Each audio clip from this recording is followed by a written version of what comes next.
Ito, pag-usapan po natin ng malupit na namang issue, ang Budol 2.0.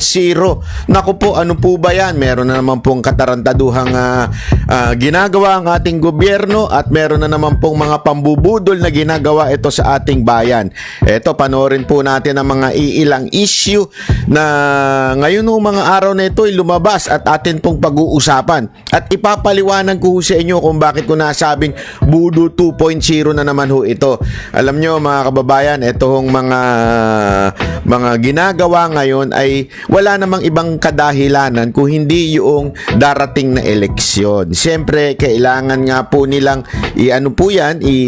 idiin para naman mabudol na naman ng mga Pilipino. Ngunit sa tingin ko ngayon ay malabo na humangyari yan dahil alam na po ng mga Pilipino na itong Marcos administration ay isang budol, isang pambubudol. At ito mga kababayan, meron pang lumabas na dokumento. Ito may dokumentong lumabas na talaga nga namang ginagawa ng administrasyon Marcos ay ang budulin ang mga Pilipino. Naku po, patay tayo dyan mga kababayan. Yari. Kaya pakinggan mo natin ito mga balitang lumalabas at panoorin ninyo at ipapaliwanag ko sa inyo. Ito ay parte ng grand plan ng administrasyon ni Marcos. Ito po ang pambubudol 2.0. Okay?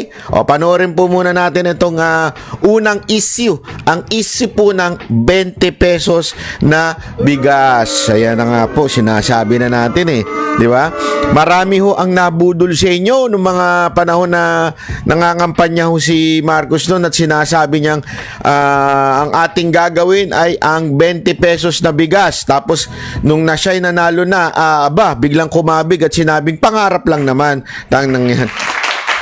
Katarantaduhan no? Ibig mong bang sabihin pag ikaw lahat kayong nangangampanya dyan ay nagsalita na ganito ang gusto nyo mangyari, ganito ang gusto nyo mangyari at pag hindi nangyari sasabihin ninyo pangarap lang yan, aspiration lang yan? Ganun po ba? Ay sana'y wag na ho kayong mangampanya. Kasi puro pangarap lang po pala yung mga sasabihin ninyo, hindi naman pala totoo. So anong tawag doon? Budol, di ba? O eto ngayon, gagawin na nila. Bakit? Malapit na eleksyon. At saan nila gagawin? Sa piling lugar lamang. Bakit kanyo? Kasi doon mababa ang itong administrasyon. Ito yung tinatawag na alyansa ng mga katae. Hindi, sorry naman. Alyansa ho ng ewan ko kung anong alyansa ito. May ibebenta ng 20 pesos kada kilo na bigas sa Visayas ayon sa Agriculture Department. Pero si Vice President Sara Duterte may ban na tungkol dito. Nasa frontline balitang yan si John. Mantakin mo, Visayas lang talaga. No? Hindi, kasi nga po, alam naman po natin, aminin na ho natin, na sobrang hina ho ng administrasyon ni Marcos sa Visayas at Mindanao. Sa Mindanao, malamang sa malamang, aminado na sila. Wala na ho sila magagawa dyan. Baka iba na yung gawin nila dyan. Pero sa Visayas, talaga nga namang dito kasi yung pagdating ng eleksyon, medyo ito yung parang nagbibigay, nagdidikta. Bakit kanyo? Kasi sa Luzon, alam naman po natin kung sino yung sikat. Lalong-lalo na po yung administration slate. Talagang medyo nandyan ho talaga ang panig niyan, ang Luzon. Lalong-lalo na po, alam mo naman, si Marcos, although marami na rin nagsisising mga Ilocano, nandyan ho yan sa Luzon. Sa Mindanao naman po, given na sa mga Duterte yan. Pero pwede ho nilang dayain dyan dahil tandaan ninyo, di ba, nung panahon ni Gloria, dyan nga nagkaroon ng medyo hocus-pocus. Kasi dyan, ang labanan ho dyan, hindi ho yan pera-pera lang. Baril ho ang ginagamit dyan para ho magkaroon ng labanan dyan sa botohan dyan. Kita nyo naman, medyo minsan nagkakagulo. Baka mamaya i-declare pa na kesyo may gulo dyan, tapos biglang babaguhin ang resulta. Hindi natin alam, di ba? Yung plano nila. Pero ang talagang pinaka ay yung Visayas. Yan ho yung malaking parte ho na magsasabing ito yung parang breaking point di ba? Kasi syempre tatlo yan. Sa Mindanao, ang Duterte na yan, matik na yan. Sa Visayas, Duterte rin So, kailangan lang nilang mamili kung sino ang titibagin nila. Ang Visayas ba o Mindanao? Mahirapan silang tibagin ng Mindanao para sa mga Duterte. So, Visayas ang kanilang tatargetin. Nakikita ninyo kung bakit Visayas ang ano nila, ang kanilang unang pagbebentahan ng 20 pesos na bigas. Yun nga lang ang tanong, ano yung 20 pesos na bigas na yun? Baka naman sabi nga ni VP Sara Duterte, baka naman hindi pang tao yung bigas na yan, di ba? Baka mamaya kung para saan yan, di ba? Ang pangako ni Pangulong Bongbong Marcos na 20 pesos na kada kilo ng bigas, magkakatotoo na raw at sisimulan yan sa Visayas. Mismong si Agriculture Secretary Francisco Chu Laurel Jr. ang nag-anunsyo niyan. Kasunod ito ng closed-door meeting sa Cebu Provincial Capital, kasama ang Pangulo at ang ilang gobernador ng Visayas. Our President has given the directive to the Department of Agriculture to formulate this to be sustainable and ituloy-tuloy hanggang 2028. Pinaplansya na ang guidelines sa pamamahagi ng 20 pesos na bigas. Para maisakatuparan yan, sa 33 pesos na kada kilo ng bigas, sasagutin ng national government at ng mga LGU ang 13 pesos. Alam mo mga kababayan kung alam mong gagawin nila dyan, magbebenta lang sila ng konti. Sa iilang palengke lang ibebenta yun. Sigurado tayo dyan. Sa iilang palengke lang ibebenta yun, tapos pipicturan. Tapos papalabas ni Aling Claire. Alam mo naman si Aling Claire, ang reyna ng fake news, di ba? Papalabas po siya, sasabihin niya, kita nyo na? Merong 20 pesos na bigas. Yan ang tinatawag na dapat isolated case. Di ba? Yung sinasabi niyang isolated case na pagdating sa krimen, baka dyan mangyari sa bigas, yung isolated case. Bakit? Ilang palengke lang ang pagbibigyan ng pagbebentahan ng 20 pesos na bigas Tapos pipicturean, ibibideo, tapos sasabihin, eto na yung 20 pesos na bigas. Sa ilang palengke. Hindi ho yan. Kasi alam nyo mga kababayan, pag sinabi mong nangako ka ng 20 pesos na bigas, hindi ho pwedeng pili lamang. Hindi ho pwede sa ilang palengke lang. Ano ba? Nangako ka ba dun sa palengke lang na yon? Doon ka lang ba sa mga Pilipinong na andoon sa area na yon, nangako ka ng 20 pesos na bigas? Di ba nangako ka ng 20 pesos na bigas sa buong Pilipinas? Hindi ho doon lamang sa lugar na yon. Anong tawag mo dyan? Isolated case. Di ba? Yan ang isolated case ni Aling Claire. Aling Claire, di nakarma ka ngayon dahil sa isolated mo. Na sinasabi mo yung mga krimen isolated lang. Sabi ba naman niya? Kita mong kagago nitong tao na to. Sabi ba naman niya? Bakit? Paglabas ko, wala namang patayan, wala namang saksakan, wala namang snatchan. Di ba? May ganun pa siya. Gago! Siyempre, saan ka lalabas? Sa subdivision mo. Anak ka ng wewe, naturalmente. Nandun ka sa mayamang subdivision. May security guard. Baka siguro meron ka pang security sarili.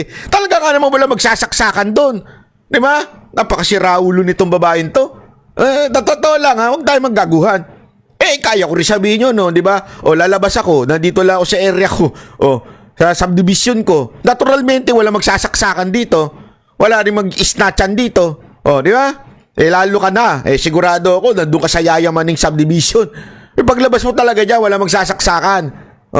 Pero pumunta ka doon sa mga lugar na karamihan ng lugar sa Pilipinas. Kaliwat kanan nga yung yung nangyayari. Bantakin mo Eto mga kababayan ngayon ko lang sasabihin sa inyo ito. Paano ko nalaman? Alam ko kasi. Bakit? Taga Malate ko Ako laman ng Malate. Kahit itanong nyo sa mga taga Malate, kilala po tayo. Marami po tayo diyang mga kaibigan sa Malate. Alam mo, dyan sa Malate gabi-gabi dyan may ma-snatchan ng mga Japanese, Korean, Chinese. Uso kasi ngayon dyan Alam mo, lalo na nung panahon ng may pogo pa, marami kasi dyan Chinese na yung mga nagpupunta sa mga JTB, KTB, may mga daladalang bag yan yung mga ganyan-ganyan, yung bag nila pa, akala mo nasa Japan sila pero yung bag nilang yan yung hindi nakatali ika nga. Sa atin sa Pilipinas, nakatali yung mga, alam na natin, nakatago na, alam na natin Pero marami dyan mga incheck at saka mga Korean na nanakawan na snatchan. Meron pa nga dyan pinatay Hindi lang nabalita. Meron diyan mga sinaksak din. Yun nga, ito, hindi, kahit itanong nyo sa mga pulis dyan, Ako, alam ko yan kasi may mga kaibigan ho tayo dyan. Hindi ko na lang babanggitin yung mga kaibigan natin. Pero yung iba nasa otoridad pa. Oh. At alam natin na may nangyayari talaga dyan. Yung nababalita nga lang iilan lang yung nababalita Yung Koreanong namatay sa Pampanga, yung binaril doon. Ano lang nga yun isa lang ho yan sa mga nabalita, pero napakarami pang nangyayari. Yung sa Antipolo, 'di ba? 7. Tapos kesyo kung ano-ano pa kwento lumalabas doon. Hindi, eto mga kababayan yan po ay mga bali-balita na talagang totoo nga naman na nangyayari. Kahit nga mismo sa TV5. Hindi na lang binanggit pero sabi kasi Reliance wala namang istasyon ng ano doon kung hindi ang TV5 meron daw nag-aabang sa labas na parang nag-aabang doon sa mga programang hinihingan ng tulong. Alam naman po natin kung sino na 'yon, di ba? Di ba? Pero nagbabantay bigla sinaksak din daw. Yan isolated case ba yan? Ito para malaman ninyo. Yung Reliance na ho yan, hindi ho squatter area yan baka akala ninyo squatter area, hindi yung nakatayo dyan na istasyon paligid ho niyan mga condominium, paligid ho niyan mga above middle class o kung hindi kaya pinakamababa middle class. Wala hong squatter area dito pero ba't may nangyayari hong saksakan dito sa TV5 di ba?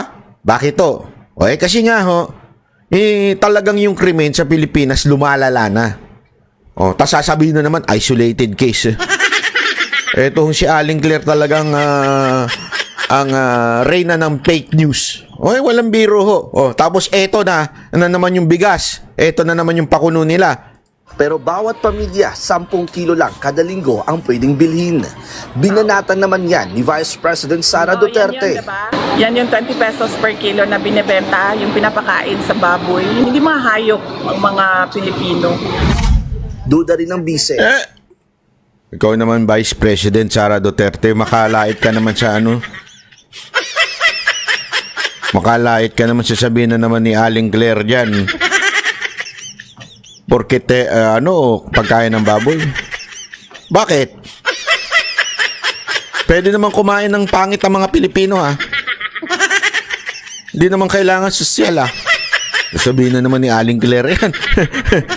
Alam mo si Aling Claire, mga banat yan, out of this world, out of this world ang banat yan. Pinapanood. Alam mo, sa totoo lang, si Aling Claire ang laman ng TikTok ko. Mantakin mo sabihin niya. Di ba priority ng budget? Health. Sabi niya ngayon. Kailangan ng budget nasa health.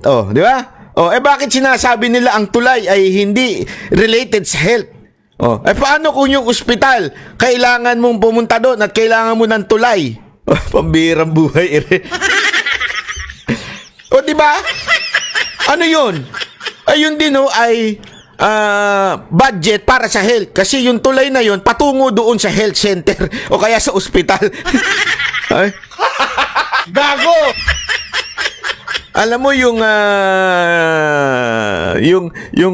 tawag dito, yung reporter na nagtanong sumagot na nga sabi niya, hindi niyo po ba na-justify na lang yan? Napakaano naman yung example mong yan?